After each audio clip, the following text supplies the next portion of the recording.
So we're going to start making our regular rectangle mask, and this is denim fresh out of the dryer.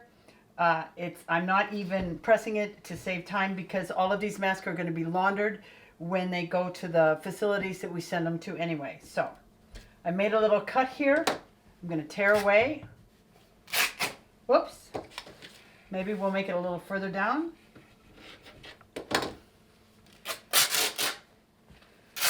So I'm tearing all the way across the fabric so I get a straight line, a straight of grain line. Now I'm going to cut it 6.5 inches long.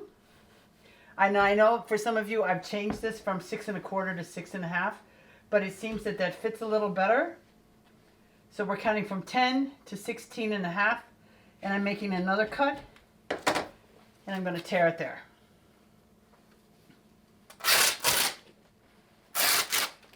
I know that some people think that tearing is the sound of fabric screaming, but in this case we need to do it as fast as possible. So we're going to pretend that we went all the way across, and we end up with a 6.5 inch wide strip. So now I'm going to cut that into 9-inch lengths so the mask will fit like this. So it'll be a nice little pinstripe mask. So I'm going to cut off the selvage because that will act differently than it does than the rest of the fabric in laundry. And I'm going to count from 10 inches to 19.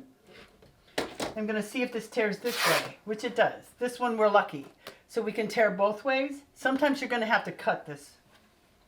So I'm just doing one right now. Here's one face of the mask. Now I'm going to cut my liner. Okay. So again, I'm cutting off my selvage. I'm going to cut the other way, tear it that way, and I'm going to count 9 inches. Start, and I'm going to rip that. My friend Basha would roll over in her grave if she heard me doing this. And now we're going to go to 6.5.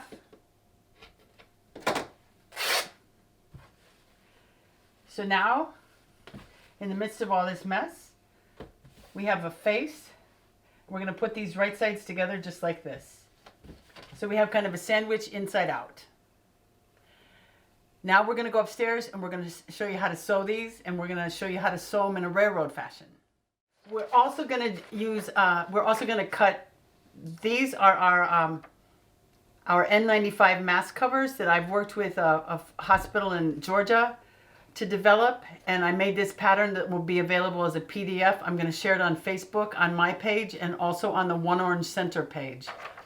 And because this is show business or whatever, I've already cut 4 of them, and we're going to show you how to sew these upstairs too. Okay, first we're going to do our N95 cover mask. This one is not designed to be worn by itself, but it does fully cover an N95 mask in a size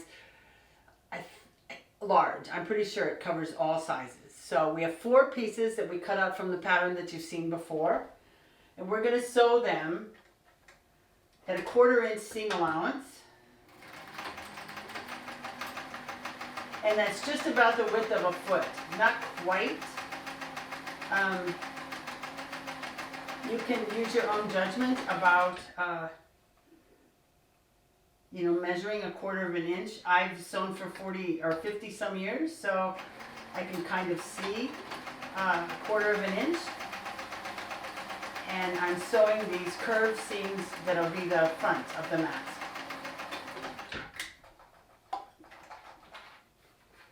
So then you see I kind of railroaded them together, which will save you a lot of time if you continue to sew them in lengths, and sew several pieces.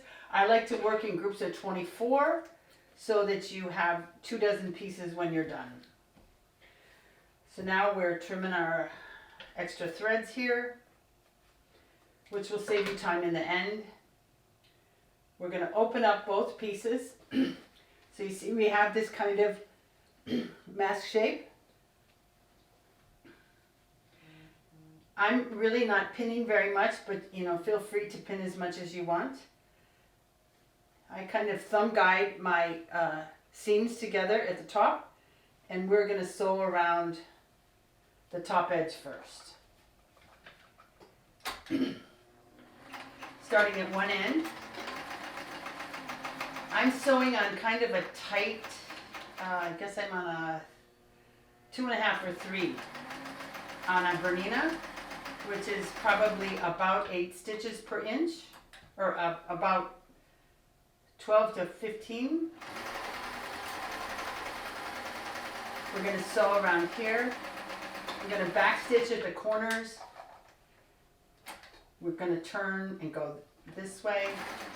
Down the sides, what's going to be like by the earpiece.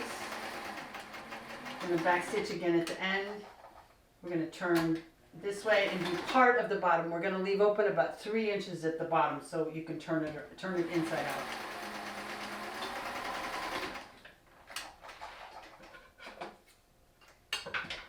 So in this, because I started there, because I did this in the interest of time, it was quicker to start there and come back and do this than to pin everything together. I don't know, I'm just that kind of sewer that I think that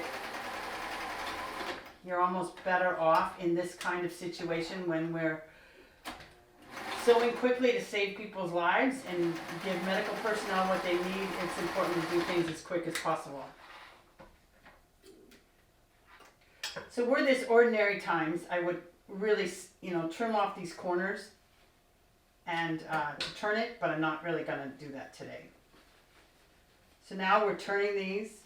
I'm going to just use the blunt end of my scissors to make a square corner where I did not cut the corner, taper the corner. By no means do I consider this fine garment sewing at this point. We just have to concentrate on being as accurate as we can in terms of the product that we're making, but the little finesse we don't really need to think about so much. So now I've got my mask pretty much all together here. And we're going to sew all the way across the bottom, all the way, because it's a little quicker than to stop and start. So the hole that you've left open to turn it will kind of naturally fall where it wants to. And we can sew all the way across the bottom.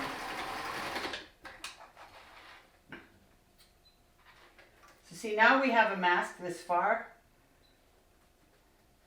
For those of you working in Bellevue, this is all the further we can get because we don't have elastic until Thursday, when our gracious donations from people in Chicago who can't get out managed to donate over 3,000 yards of elastic to us. Now we're going to finish out this, which you'll start on Thursday. So you might get a mask like this that's ready to go.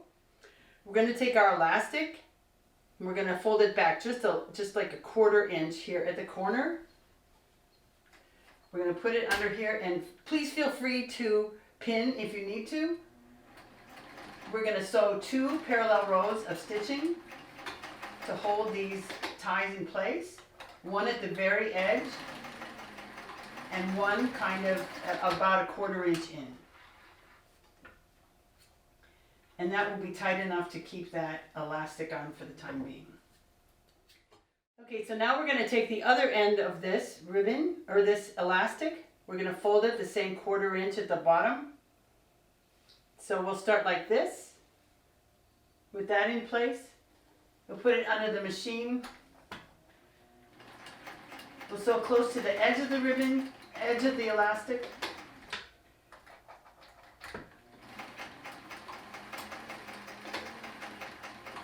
We'll do this a couple of times to make sure it stays on really well.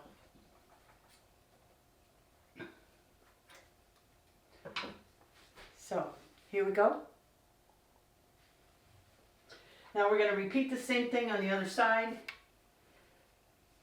We're going to fold the elastic, lay it on, and please, if you need to pin, go ahead and pin. You know, if you've done this for 40, I guess I've done this for, I've sewn professionally. If you count when I patched jeans in college for people, I've sewn for 48 years professionally. I've sewn since I was 12. So none of this is new to me. A lot of organizing during microbial wartime is new to me, and I'm learning as we go on all this.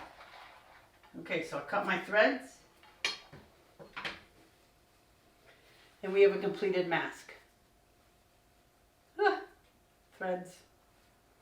Okay, now I'm actually going to put on my N95, which I have because I have dust allergies and I've been remodeling my big house for over a year. So I'm no stranger to these. And this will go on like this. Okay? So you see it totally covers the mask. I can still see. This is tight enough under here that I can put my glasses on. Here. And I'm still pretty much covered up. I can breathe pretty well through this. It does feel differently than just having the N95 on. But I think about what I'm doing to save lives and I don't care.